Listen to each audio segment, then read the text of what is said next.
Fuse, इसमें हमारी vertebrae या जॉइंट्स की जगह, स्पेस कम हो जाती है, ठीक है ना।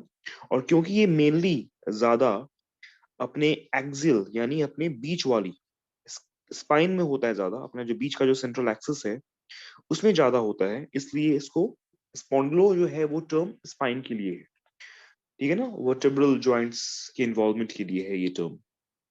ऐसा नहीं है कि ये सिर्फ ज्यादा वर्टेब्रा में ही होता है, ज्यादा इन्वॉल्वमेंट तो ऑफ कोर्स एक्सियल स्केलेटन में ही है, मतलब बीच वाले स्केलेटन का ही इन्वॉल्वमेंट ज्यादा है, लेकिन पेरिफेरल जॉइंट्स में भी ये हो सकता है, लेकिन कम, एज कंपेयर टू वर्टेब्रा से कम, ठीक है।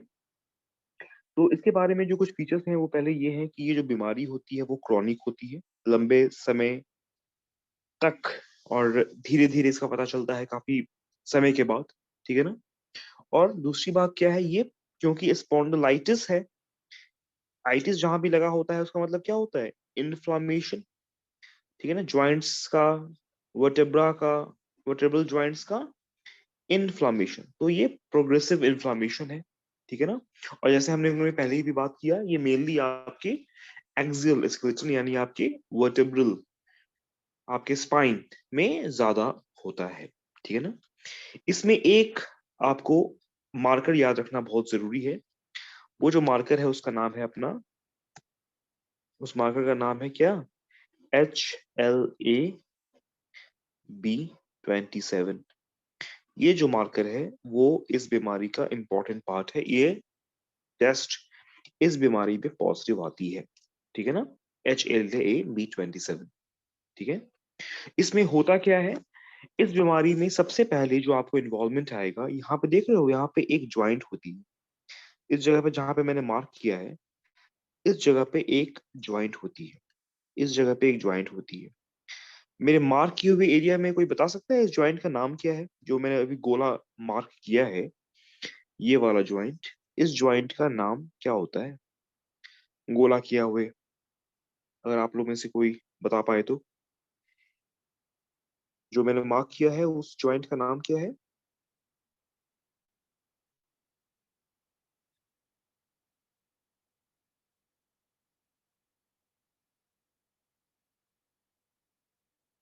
ओके, आप ट्राई नहीं कर रहे, कोई बात नहीं।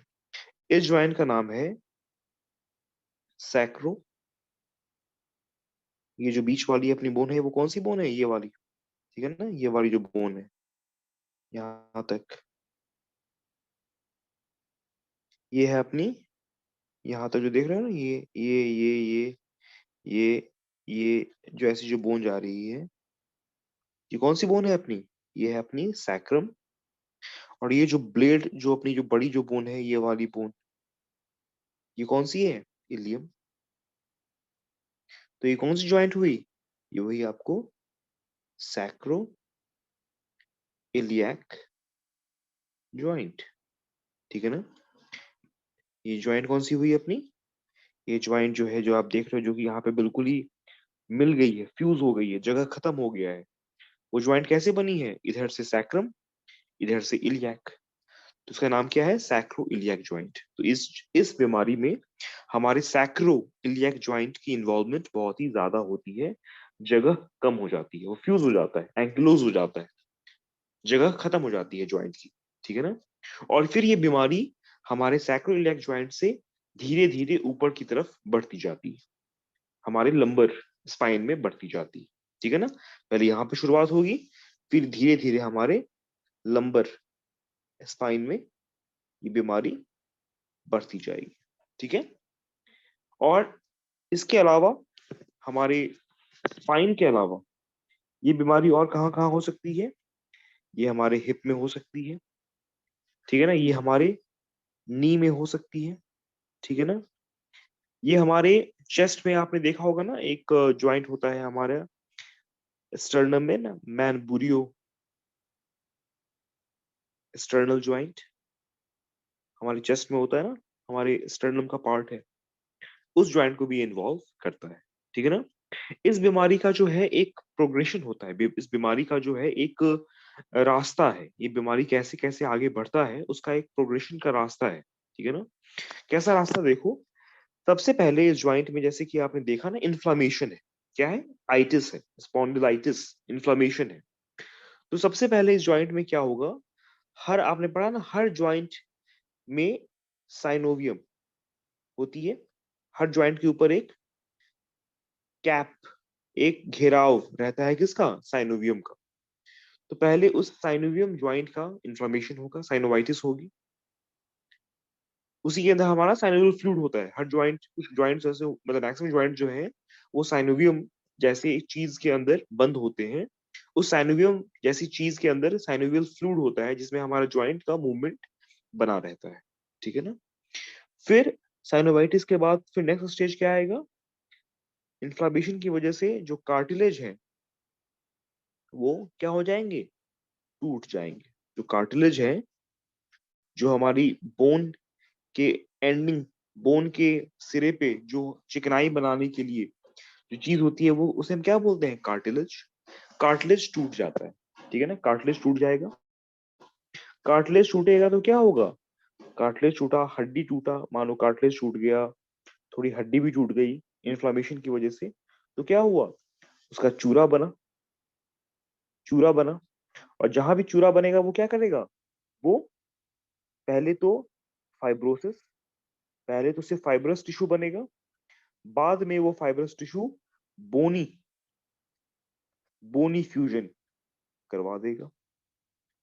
बोनी फ्यूजन का दूसरा नाम क्या हमने पढ़ा है? एंकिलोसिस। ठीक है ना? तो पहले तो वो इन्फ्लेमेशन हुआ, उसके बाद उसने बोन और कार्टिलेज को तोड़ दिया, उससे चूरा बना। चूरा से पहले फाइब्रोस हल्का सा वो आई, दोनों में फ्यूजन आई। फिर वो फ्यूजन फाइब्रोस, फाइब्रस ना रह के बोनी बन गई। और फिर जब बोनी बन जाएगी तो हमारा क्या होगा? हमारा स्पाइन बिल्कुल स्टिफ, बिल्कुल एकदम अकड़ जाएगा, क्योंकि अब तो स्पाइन में कोई मूवमेंट ही नहीं है। सारी स्पाइन जो है, जो जिसमें भी बीमारी फैली हुई है, वो सारी की सारी क्या हो गई? मिल गई, एक जैसी हो गई, ऊपर से लेके नीचे तक स्टिफ हो गई, मूवमेंट बंद हो गया। ठीक है ना? तो इस तरीके से ये बीमारी आगे ग्रो होती है। ठीक है? उसके बाद से देखो, इसके कुछ फीचर्स हैं, इस बीमारी के जो है ना, वो कुछ फीचर्स हैं। क्या फीचर्स हैं? देखो, इस बीमारी के जो क्लिनिकल फीचर्स हैं, इस बीमारी के जो कुछ क्लिनिकल फीचर्स हैं, उसको दो पार्ट में बांटा गया है। ठीक है ना? मरीज जैसे हमारे पास आएगा, उसको दो पार्ट में, दो तरीके से बांटा गया है। एक, जिस जो मैक्सिमम जिस परेशानी और जिस फीचर के साथ मरीज हमारे पास पहुंचता है, वो किस में आता है? वो क्लासिकल में आता है। और जिसके साथ कभी कभी आता है, जो जो बहुत ही कम, जिसके साथ मरीज हमारे पास ओपीडी में आएगा, वो क्या है? अनयूजुअल, यानी कम, कम दिखने वाले, कम मिलने वाले। और क्लासिकल क्या है? कॉमन, ज्यादा मिलने वाले। ठीक है ना? तो इस बीमारी का जो पहला फीचर है वो क्या है? मरीज आपको बताएगा कि डॉक्टर साहब, पहले दर्द कम था, धीरे धीरे दर्द ज्यादा बढ़ने लगा। ग्रेजुअल ऑनसेट, धीरे धीरे दर्द बढ़ना। ठीक है ना? दर्द धीरे धीरे बढ़ता है डॉक्टर साहब, और पूरी कमर ऐसी लगती है कि एकदम अकड़ गई, जकड़ गई, स्टिफ। ठीक है ना? डॉक्टर साहब, ऐसा है कि जब मैं सुबह उठता हूँ या जब रात में सोता हूँ, ठीक है ना, उस समय में, नाइट में, या फिर अर्ली मॉर्निंग में जब मैं उठता हूँ, उस समय में स्टिफनेस बहुत ज्यादा होती है। जिस समय जगता हूँ उसमें बहुत ज्यादा स्टिफनेस होती है। जब धीरे धीरे, जब मैं चलने लगता हूँ, जब मैं एक्सरसाइज करने लगता हूँ, तो वो इम्प्रूव होने लगता है। इम्प्रूव्स ऑन मोशन या एक्सरसाइज। जब मैं चलता हूँ, जब मैं मूवमेंट करने लगता हूँ, तो वो चीजें धीरे धीरे, जकड़न जो है वो खत्म होने लगती है। ठीक है ना? तो ये सब आपको इशारा कर रहा है किस चीज के लिए? सब आपको इशारा कर रहा है कि वहां पे एंक्लोजिंग स्पॉन्डिलाइटिस का क्लासिकल फीचर्स है। और बोलेगा कि डॉक्टर साहब, मुझे ऐसा लग रहा है कि मेरी जो है ना कुबड़ निकल रही है, मेरी जो है वो कुबड़, पीछे जो है हमारा स्पाइन मेरा टेढ़ा हो रहा है, काइफोटिक। ठीक है ना? स्पाइन जो है मेरे, उसकी कुबड़ बन गई है, तो काइफोटिक डिफॉर्मिटी होगी। ठीक है? तो ये सब जो चीजें हैं वो क्लासिकल फीचर्स हैं, क्लासिकल प्रेजेंटेशन है किसका? एंकिलोजिंग स्पॉन्डिलाइटिस का। फिर आता है अनयूजुअल, जो काफी कम जिसके साथ मरीज आपके पास पहुंचेगा, वो क्या है? स्पाइन में ना होके ये परेशानी वो पेरिफेरल जॉइंट्स में, अगल बगल के जॉइंट्स में हो सकता है। जैसे कौन कौन से जॉइंट में हम लोग पहले भी बात किया ना, हिप में, नी में, ठीक है ना, इन जॉइंट्स में भी हो सकता है वो परेशानी, ठीक है ना। और क्योंकि इसमें आपका क्या इन्वॉल्व है, इसमें आपका HLA-B27 इन्वॉल्व है। तो ये जो मार्कर है, ये जो चीज है, ये दूसरी बीमारियां भी करवाता है। जैसे इंटेस्टाइन में आंत की बीमारी करवाता है ये मार्कर, उसको हम क्या जिस नाम से जानते हैं, इन्फ्लामेटरी बाउल डिजीज, ठीक है ना। ये हमारी आंख, आइरिस की भी परेशानी करवाता है ये मार्कर, आयराइटिस। आंखों में आपने पढ़ा ना, आंखों में आपने पढ़ा होगा, आइरिस होती है, उसकी इन्फ्लामेशन हो जाती है। तो ये सब जो है फीचर्स, वो किसके फीचर्स हैं? एंक्लोजिंग के ही हैं, लेकिन अनयूजुअल, कम मिलने वाले, ज्यादातर ये नहीं मिलते, ज्यादातर क्लासिकल वाले जो फीचर्स है ना, वो मिलते हैं, ठीक है ना। ठीक है, अब देखो, अब हम क्या करेंगे, हमने हमेशा क्या सीखा है कि हम मरीज को एग्जामिन करते हैं, ठीक है ना, हम मरीज को एग्जामिन करते हैं।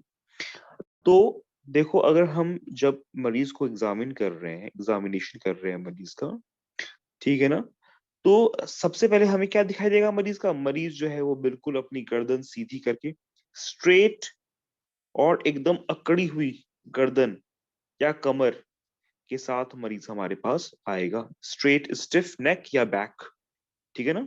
और उसके ऊपर डिफॉर्मिटी की वजह से थोड़ी सी कुबड़, काइफोसिस, ठीक है ना, कुबड़ जैसी निकली रहेगी, थोड़ी थोड़ी, ज्यादा नहीं होती है, थोड़ी सी निकली होती है, ठीक है ना।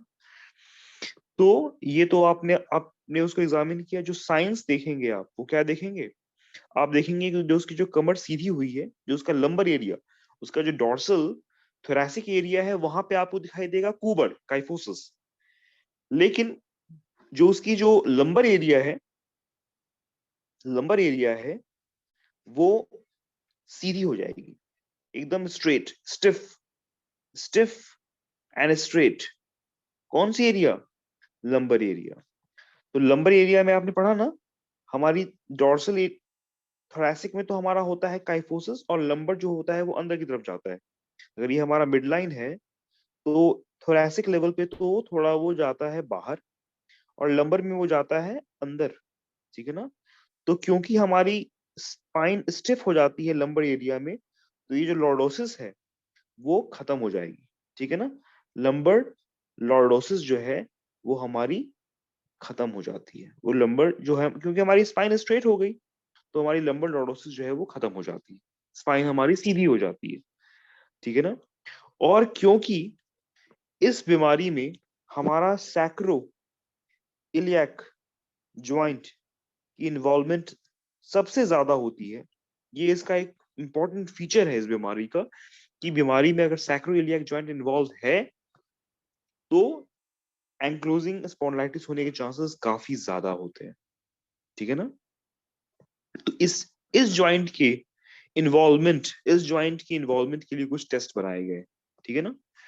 इस बीमारी में जब आप देखो ना, ये हमारा आपने पढ़ा होगा कि स्पाइन के, ये हमारा पोस्टीरियर से हम अपनी पेल्विस को देख रहे हैं, यहाँ पे हम एंटीरियर से पेल्विस को देख रहे हैं। तो यहाँ पे भी एक उभार है, देख रहे हो, ये है अपना क्या, एंटीरियर सुपीरियर इलियक स्पाइन। और जब हम पेल्विस को पीछे से देखते हैं, तो पीछे के साइड में भी एक उभार है, इसे हम क्या बोलते हैं? Posterior superior iliac spine. तो जब हम एंक्लोजिंग स्पॉन्डिलाइटिस में पोस्टीरियर सुपीरियर इलियक स्पाइन को जब कंप्रेस करेंगे, जब छुएंगे, तो उसमें हमें टेंडरनेस, उसमें हमें दर्द का एहसास होगा, ठीक है ना।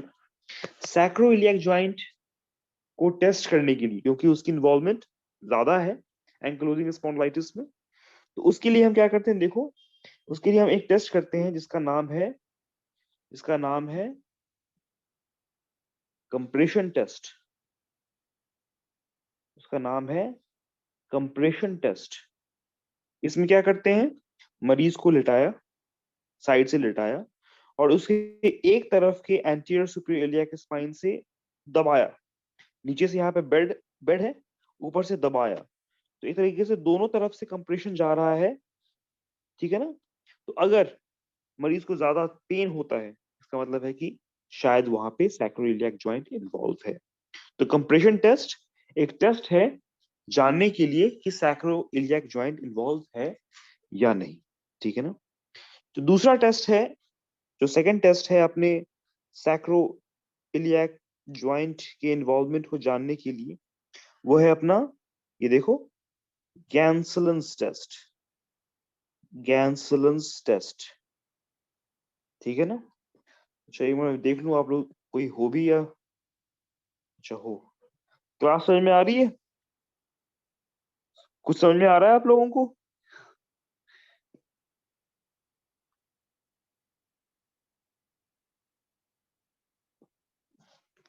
कोई तो बता दो। ओके ओके जोगेश, ठीक है जी। ओके भाई चलो ठीक है, समझ में आनी चाहिए, ठीक है ना, बाकी तो ठीक है।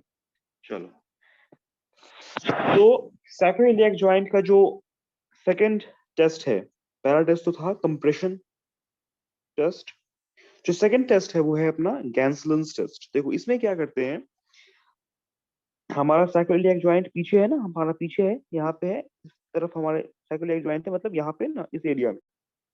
आई थिंक आप लोग समझ तो पा रहे होंगे कि किस एरिया में सैक्रोइलियक जॉइंट है। सैक्रोइलियक जॉइंट जो है वो हमारा, अगर मान लो कि मैं ट्राई करूं यहाँ पे बनाने का सैक्रोइलियक जॉइंट, तो मैं कुछ यहाँ पे बनाऊंगा सैक्रोइलियक जॉइंट, कुछ यहाँ पे बनेगा, इसके पीछे साइड से, पोस्टीरियर साइड से यहाँ पे कहीं पे बनेगा, ठीक है ना।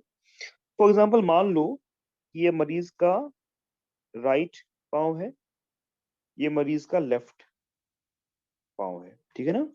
मरीज के राइट सैक्रोइलियक जॉइंट, मरीज के राइट सैक्रोइलियक जॉइंट में परेशानी है, ठीक है ना।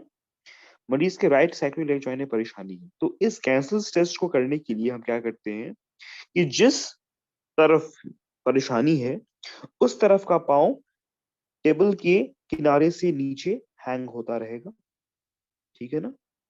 और जिस तरह परेशानी नहीं है वो टेबल पे पूरा रहेगा। जिस तरह परेशानी नहीं है उस तरफ के नी और हिप को हम पूरा फ्लेक्स करके मरीज को बोलेंगे इसको पकड़ के रखो। उससे क्या होगा, उससे उस तरफ का स्पाइन स्टेबल हो जाएगा, उस तरफ का स्पाइन स्थिर हो जाएगा। और जिस तरफ परेशानी है उस तरफ को हम नीचे दबाएंगे, पुश करेंगे। तो क्या होगा, एक तरफ यहाँ स्टेबल है और एक तरफ हम खिंचाव दे रहे हैं, ठीक है ना। उससे यहाँ पे इस जगह पे काफी जोड़ आएगा, काफी खिंचाव आएगा। तो नॉर्मल लोगों में वहां पे पेन या कोई दिक्कत महसूस नहीं होती है, लेकिन यहाँ पे जब सैक्रोइलियक जॉइंट की इन्वॉल्वमेंट होती है एंकलोजिंग स्पॉन्डिलाइटिस में, तो उस खिंचाव की वजह से मरीज को जिस तरफ आप जांच कर रहे हो उस तरफ दर्द होगा, पेन होगा, ठीक है ना। देख रहे हो ना, एक यहाँ पे रोक के रखा तो काफी काफी खिंचाव आती है उस जगह पे जिस तरफ हम टेस्ट कर रहे हैं। तो ये सेकंड टेस्ट हुआ गैंसलन्स टेस्ट, ठीक है ना। उसके बाद से फिर मरीज को हम बोलते हैं, मान लो कि मरीज के लेफ्ट पाँव में परेशानी है, इसके सैक्रोइलियक जॉइंट में इन्वॉल्वमेंट है, तो हम मरीज को बोलेंगे कि मरीज भाई आप अपना पाँव उठाइए, सीधा स्ट्रेट उठाइए, ठीक है ना। क्योंकि उसको जैसे ही पाँव उठाएगा उसे यहाँ पे खिंचाव महसूस होगा, तो भी ये हमें थोड़ा इशारा देता है कि शायद, इस टेस्ट का नाम क्या है, इस टेस्ट का नाम है स्ट्रेट लेग रेज टेस्ट, सीधा पाँव उठाने वाला टेस्ट, ठीक है ना। ये टेस्ट हो गया second. Third test, fourth test का नाम देखो, इसका नाम है पंप हैंडल टेस्ट। इसमें मानो कि हम जो है मरीज का, ये मरीज का लेफ्ट है, ये मरीज का राइट है, हम मरीज के लेफ्ट साइड के सैक्रोइलियक जॉइंट को जांच करना चाहते हैं। तो मरीज को का पूरा पोर्शन टेबल पे ही रहेगा, ये पूरा यहाँ पे कैंसलिंग की तरह नहीं, जिस तरफ जांच कर रहे हैं उसको टेबल से नीचे कर दिया, इसमें मरीज का पूरा पोर्शन टेबल पे रहेगा। जिस तरफ का आप जांच कर रहे हो उस तरफ का हिप और नी को फ्लेक्स करके अपोजिट शोल्डर, लेफ्ट की जांच कर रहे हो तो राइट शोल्डर की तरफ उसको प्रेस करोगे, प्रेस करोगे, उससे क्या आएगा, उससे खिंचाव आएगा, क्योंकि हमने उसको उसी साइड के शोल्डर की तरफ नहीं किया, हमने उसको अपोजिट साइड के शोल्डर पे फोकस किया, और लेफ्ट वाले को दबा के रखा, राइट वाले को देख रहे हो, एक राइट वाले को इसने ये अलग पकड़ रखा है, लेफ्ट वाले को जिस तरफ का है, और राइट वाले से इधर खींच रहा है, तो काफी खिंचाव महसूस होगा जिस तरफ की आप जांच कर रहे हो उस तरफ। इस टेस्ट का नाम क्या है, पंप हैंडल टेस्ट, ठीक है ना। तो ये जो टेस्ट है हम वो किसके लिए कर रहे थे, हम ये कर रहे थे सैक्रो इलियक ज्वाइंट की इन्वॉल्वमेंट जानने के लिए, ठीक है ना। उसके बाद से हमारा जो ये बीमारी है एंक्लोजिंग स्पॉन्डिलाइटिस, वो भले ही लंबर में या सैक्रोइलियक एरिया में ज्यादा होता है, लेकिन ये सर्वाइकल या थोरैसिक स्पाइन में भी हो सकता है। सर्वाइकल एरिया में मान लो, जब ये हमारा सर्वाइकल एरिया है, ये हमारी एंक्लोजिंग की वजह से स्टिफ हो गई, एकदम कड़ी हो गई, जकड़न आ गया, तो इसके लिए हम एक टेस्ट करते हैं जिसका नाम है फ्लैश फ्लैश टेस्ट। इसमें क्योंकि हमारी जो गर्दन की हड्डी एकदम सख्त हो जाती है, इसका जांच करने का तरीका है, मरीज को आप बोलोगे कि भाई तुम अपने दोनों पांव से दीवार को छुओ, दीवार को एकदम टच करो। इसने अपने दोनों पांव से दीवार को छुआ है, दीवार को छुआ, इसके बटक्स छू रहे हैं, स्पाइन छू रहा है, लेकिन आप जब उसको बोलोगे कि भाई तुम अपने ये ऑसिपिट सर का पिछला हिस्सा दीवार से टच कराओ, तो वो नहीं करा पाएगा। वो क्या बोलेगा कि हजूर मैं जो हूं वो तभी टच करा पाऊंगा जब मैं अपनी ठुड्डी चिन को उठा के पीछे मिलाऊंगा, ऐसे गर्दन को घुमा के पीछे मिलाऊंगा, मतलब ऐसे गर्दन को पीछे करूंगा।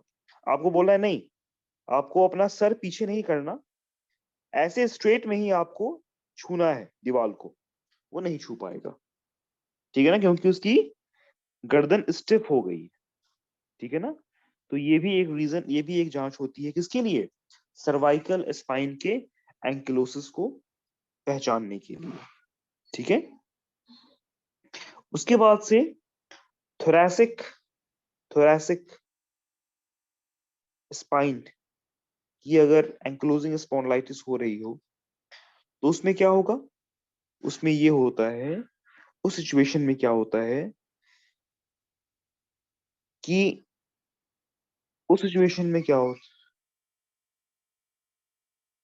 उस सिचुएशन में क्या होता है कि उस सिचुएशन में क्या होता है कि आपका जो चेस्ट का जो एक्सपेंशन होगा, क्योंकि हमारी जो स्पाइन है, ठीक है ना, आपको पता है ना थोरैसिक लेवल में जो हमारा जो जो रिब्स है, ठीक है ना, वो आगे तो हमारे स्टर्नम से मिलता है, पीछे पीछे साइड में पीछे साइड में पीछे साइड में किससे मिलता है, वर्टेब्रा से मिलता है, ठीक है ना। तो अगर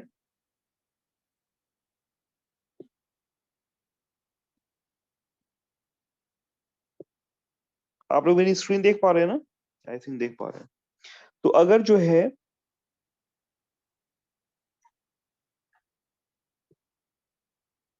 या ओके, ठीक है। तो अगर अगर आगे तो रिब्स हमारी स्टर्नम से मिलती है, पीछे जो रिब्स है हमारी वो पीछे की वर्टेब्रा से मिलती है, ठीक है ना, आपने पढ़ा ना ट्रांसवर्स प्रोसेस से मिलती है।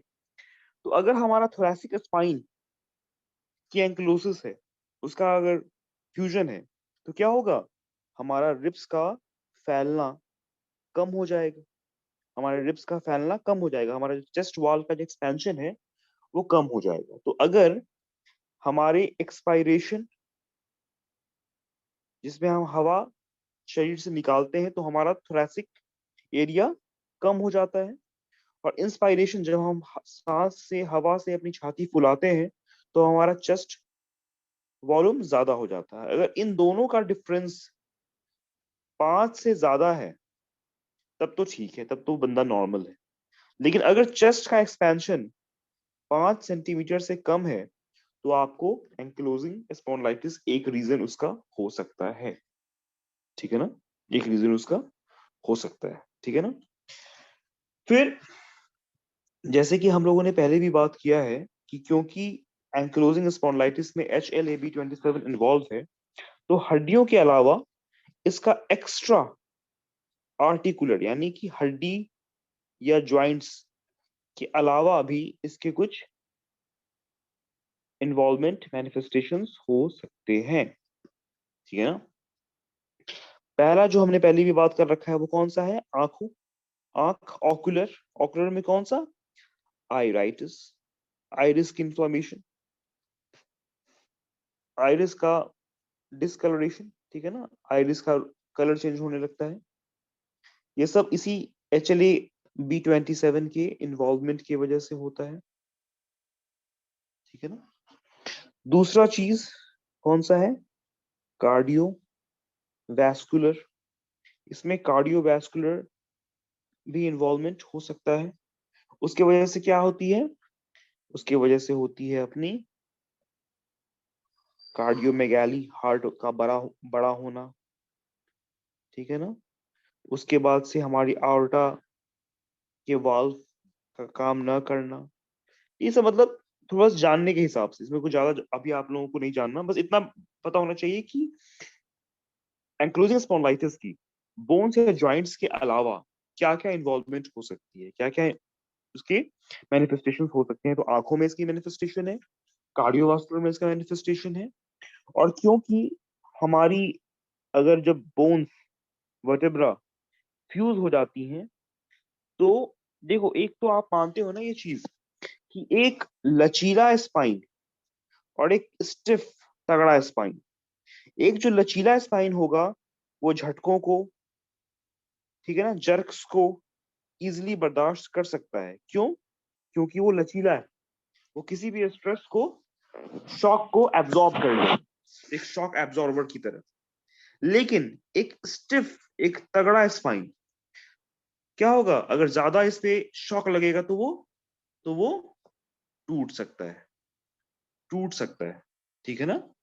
तो इसलिए एंक्लोजिंग स्पॉन्डिलाइटिस वाले स्पाइन में नसों का, हड्डी का टूटना और उस टूटने से नसों का बैठना ज्यादा कॉमन हो जाता है।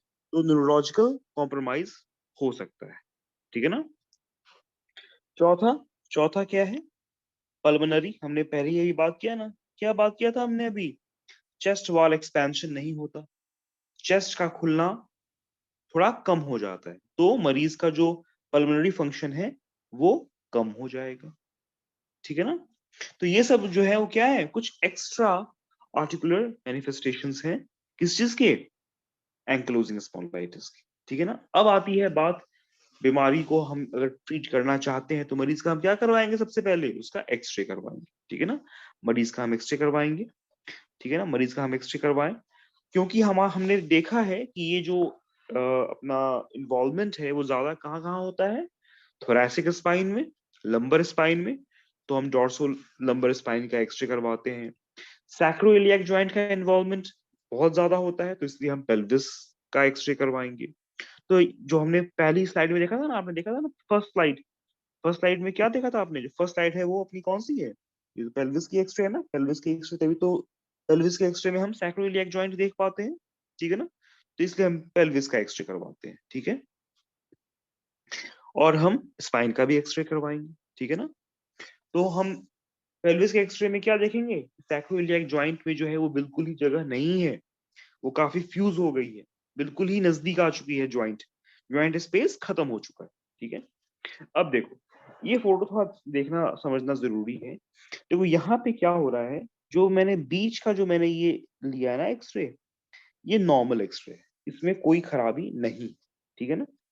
इसमें देख पा रहे होगे आप कि इस नॉर्मल एक्सरे में जो बीच वाला जो एक्सरे है वो नॉर्मल एक्सरे है। देखो यहाँ पे ये कैसे, ये वर्टेब्रा का पोस्टीरियर है, ये वर्टेब्रा का एंटीरियर। ठीक है। ये बात तो आप समझ रहे होगे आराम से। जो पोस्टीरियर एलिमेंट्स हैं वो सारे पीछे हैं, तो ये पोस्टीरियर, एंटीरियरली। ठीक है। अब देखो एंटीरियर सरफेस पे जो भी अपने वर्टेब्रास हैं लंबर, वो कैसे हैं? थोड़ी इस पे ऐसे, देख रहे हो, ये ऐसे कॉन्केविटी, एक कॉन्केव जैसा स्ट्रक्चर दिखाई दे रहा है। ऑलमोस्ट सारे वर्टेब्राज में एक कॉनकेव जैसा स्ट्रक्चर, एक कॉनकेव जैसा बनावट दिखाई देता है। लेकिन एंक्लोजिंग स्पॉन्डिलाइटिस में क्या होता है, ये देखो यहाँ पे कैसे यहाँ पे ये वर्टेब्रा जो है वो चौखुट्टा होता जा रहा है। आगे की जो कॉन्केविटी थी वो खत्म होती जा रही है। वो देखो कैसे कैसे स्ट्रेट होता जा रहा है, ठीक है ना। ऐसा क्यों होता है? ऐसा क्यों होता है? क्योंकि एंटीरियर साइड में और पोस्टीरियर में भी, लेकिन एंटीरियर में एक लिगामेंट जा रही है, एक एंटीरियर में एक लिगामेंट जा रही है जिसका नाम है ALL। एल की फुल फॉर्म क्या है? एंटीरियर लॉन्गिट्यूडनल लिगामेंट, ठीक है ना। हम लोग में वो लिगामेंट लिगामेंट जैसा ही रहता है, लेकिन एंक्लोजिंग स्पॉन्डिलाइटिस वाले मरीजों में उस लिगामेंट का कैल्सिफिकेशन हो जाता है। वो जो लिगामेंट है वो कैल्सिफाई, वो उसमें वो हड्डी जैसा, मतलब वो कैल्सिफाई होने लगता है, उसमें बोन डिपॉजिट होने लगता है। और उस बोन डिपोजिशन की वजह से जो ये पहले कॉनकेव था, वो जो गड्ढा था, वो उस लिगामेंट के कैल्सिफिकेशन की वजह से भर जाता है, तो वो स्ट्रेट हो जाता है। वो जो गड्ढा नुमा चीज थी वो खत्म हो जाती है। तो इस तरह की चीज को हम क्या बोलते हैं? क्योंकि वो कॉनकेव से पूरा स्क्वायर बन गया, उसे हम बोलते हैं स्क्वायरिंग ऑफ वर्टेब्रा। क्या बोलते हैं? स्क्वायरिंग ऑफ वर्टेब्रा, ठीक है ना। और ये देखो, इसी एंटीरियर लॉन्गिट्यूडिनल लिगामेंट की वजह से देखो, इस स्पाइन में देखो, इसमें आपको कुछ भी एंटीरियर लॉन्गिट्यूडिनल लिगामेंट का, देखो इस वाले में कहीं पे भी आपको कुछ भी एंटीरियर लॉन्गिट्यूडिनल लिगामेंट का कोई भी, आपको हर वर्टेब्रा अलग अलग दिखाई दे रहा है। लेकिन इसमें देखो, इस वाले में देखो, जिसमें आपको एंक्लोजिंग स्पॉन्डिलाइटिस हो गई है, उसमें देखो, देखो उसमें कैसे जो है वो ऐसे आपको दिखाई दे रहा होगा, एक वेव जैसी कोई चीज आ रही है, एक लहर जैसी कोई चीज आ रही है जो हर वर्टेब्रा को आपस में मिलाने की कोशिश कर रही है, हर वर्टेब्रा को बांधने की कोशिश कर रही है, ठीक है ना। उसका लचीलापन खत्म कर रही है, उसको एक साथ मिलाने की कोशिश कर रही है वो लिगामेंट, ठीक है ना। देख, तो वो जो है एंटीरियर लॉन्गिट्यूडिनल लिगामेंट जो है वो उसको बांधने की कोशिश करती है, ठीक है ना। तो क्योंकि आपने पढ़ा होगा ना प्यूबिक सिम्फिसिस, तो ये जो है इस तरह की जो चीजें आती हैं जो दो वर्टेब्रास को आपस में बांधने की कोशिश कर रही है, उसे हम बोलते हैं सिंडेस्मोफाइट्स।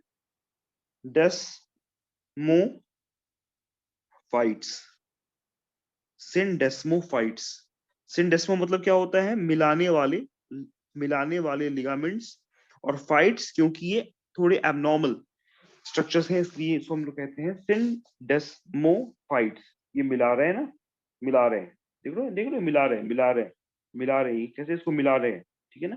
तो ये है, देखो इसमें ये सब कितने फ्री थे, ये सब कितने दूर दूर थे, ठीक है। देखो ये कहाँ है? ये बिल्कुल दूर है, एकदम साफ चमक रही है, अलग अलग हड्डी दिखाई दे रही है, मस्त, ठीक है। तो ये अंतर होता है एंक्लोजिंग में, ठीक है ना।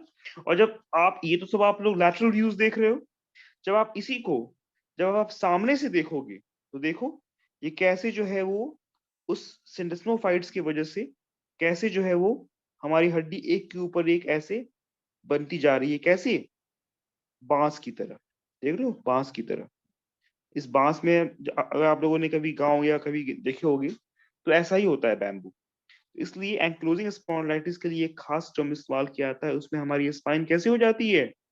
बैम्बू स्पाइन हो जाती है। जब हम उसको आगे से एपी व्यू में देखते हैं ना, तो उस कैल्सिफिकेशन, यहाँ लैटरल में तो हम बस एक तरफ का ही देख पा रहे थे, जब आप उसको सामने से देखते हो ना, तो आपको दिखाई देता है कि कैसे जो है वो हमारा स्पाइन एक के ऊपर एक ऐसे मिलके फ्यूज होता जा रहा है, मिलता जा रहा है, उसे हम बोलते हैं बैम्बू, बैम्बू स्पाइन, ठीक है ना। अब आती है बात ट्रीटमेंट की। तो क्योंकि अगर आपने एग्जामिन कर लिया, आपने सैक्रोइलियाक जॉइंट का इन्वॉल्वमेंट देख लिया, आपने एक्सरे देख लिया, सब कुछ कर लिया, तो उसके लिए बाद आप अपने आप को कंफर्म करने के लिए कुछ खून की जांचें करवाओगे, ईएसआर।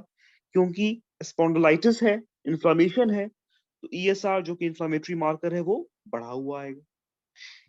क्योंकि ये थोड़ा सिंड्रोमिक है तो एचबी इसका कम आएगा, एनीमिक कंडीशन होगा इसका, ठीक है ना। और अपना कौन सी जांच, HLA-B27, अब तो ये जांच होने लगी। ये जो जांच है वो अपनी पॉजिटिव आएगी। HLA-B27 अपना मार्कर पॉजिटिव आएगा। अब बात आती है इसके ट्रीटमेंट की। ट्रीटमेंट इसका हम दो तरीके से करेंगे, ठीक है ना। एक तो कंजर्वेटिव, यानी दवाइयां देके या सर्जरी ना करके, और एक दूसरा सर्जरी करके, ठीक है ना। सर्जरी के बिना अगर करोगे तो सबसे पहले तो मरीज आपके साथ आएगा, वो क्या बोलेगा कि हुजूर दर्द, चाहे तो वो बताएगा कि मॉर्निंग में मैं उठता हूँ तो काफी दर्द होता है, बहुत अकड़न लगती है, बहुत परेशानी होती है चलने फिरने में, दर्द का कुछ कीजिए साहब। तो आप उसको दर्द के लिए क्या दे दोगे, अपना NSAIDs जो आप पढ़ते आ रहे हो।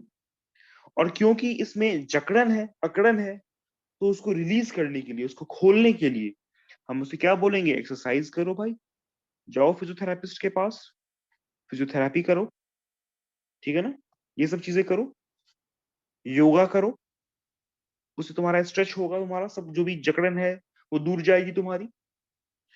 ऑपरेटिव कब करेंगे, फॉर एग्जाम्पल मान लो कि काइफोसिस, कुबड़ बन गया काफी तगड़ा वाला, थोरैसिक एरिया में, थोरैसिक स्पाइन में काफी कुबड़ बन चुका है, जिसके ऊपर मरीज का चलना फिरना झुकना, क्योंकि स्पाइन स्टिफ हो गई है, झुकना भी काफी कम हो गया है।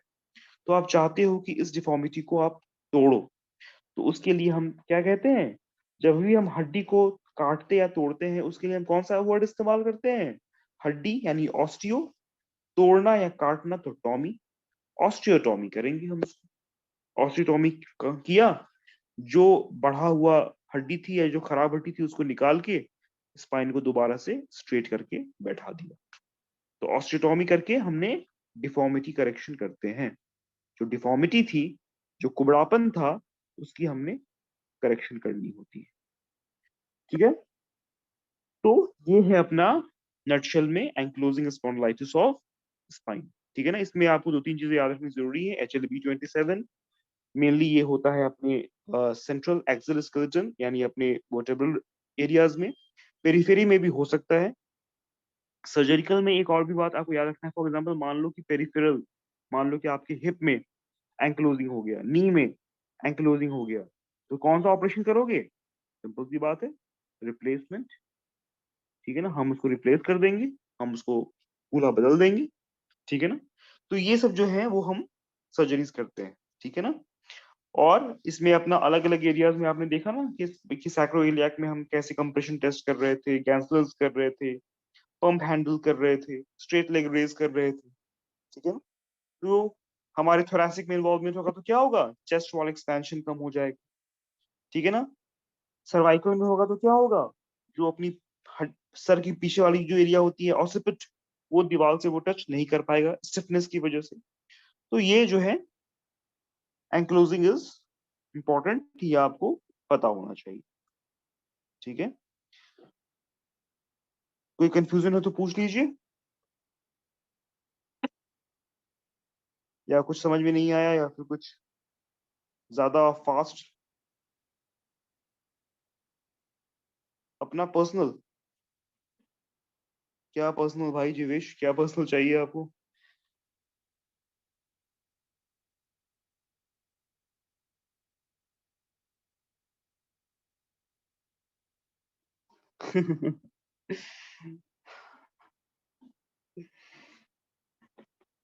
जीवेश क्या,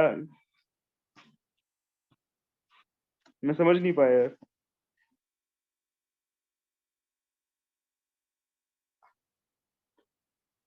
अच्छा पर्सनल नंबर, हाँ तो ये बोलो ना पर्सनल नंबर, मैं समझ नहीं पाया पर्सनल। ये अच्छा, किसी ने कोई सवाल पूछा है, पहले ये देख लेते हैं, किसी ने सवाल पूछा है।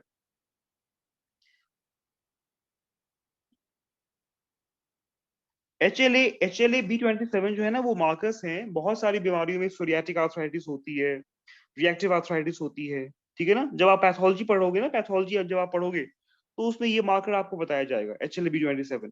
जब इन्फ्लेमेटरी बाउल डिजीज होती है, ठीक है ना, अलग अलग सिंड्रोम्स में HLA-B27 पॉजिटिव मिलता है, ठीक है ना। ये जो सवाल है ये ऑर्थोपेडिक सवाल नहीं है, ये सवाल बेसिक पैथोलॉजी का सवाल है, ठीक है ना।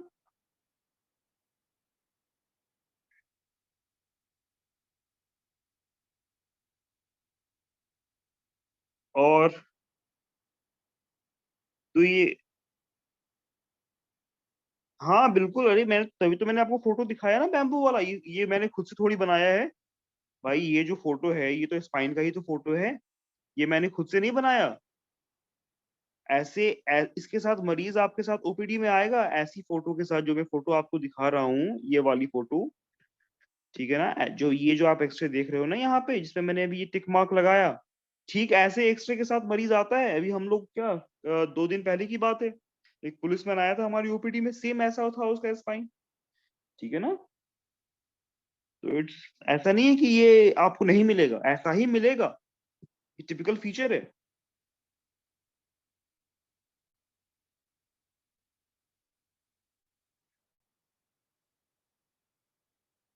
चलो फिर ठीक है, कोई कंफ्यूजन नहीं है तो दस रैप इट अप।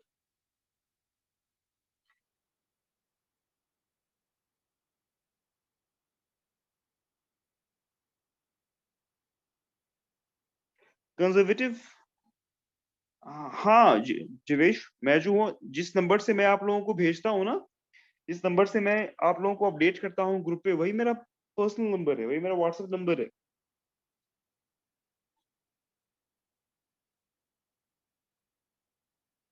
और आपने क्या पूछा कंजर्वेटिव, हाँ कंजर्वेटिव में क्या होता है ना, कंजर्वेटिव से हम इसको कंट्रोल जरूर कर सकते हैं। अगर डिफॉर्मिटी, क्योंकि ये प्रोग्रेसिव डिफॉर्मिटी होती है, धीरे धीरे ये डिफॉर्मिटी बढ़ती जाती है। अर्ली स्टेज में जब होगा तब तो आप कंजर्वेटिव से काफी हद तक इसको मैनेज कर सकते हो, लेकिन जब डिफॉर्मिटी प्रोग्रेस होके आगे बढ़ जाती है, जब ज्यादा स्टिफनेस, तो आप इसको फिर दवाइयों से नहीं रोक पाओगे, तो आपको सर्जिकल इंटरवेंशन करना पड़ता है।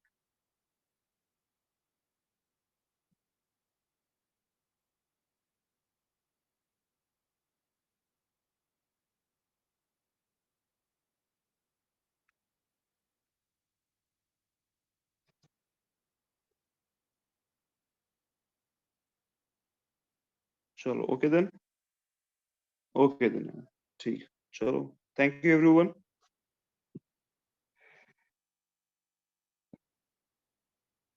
Good night.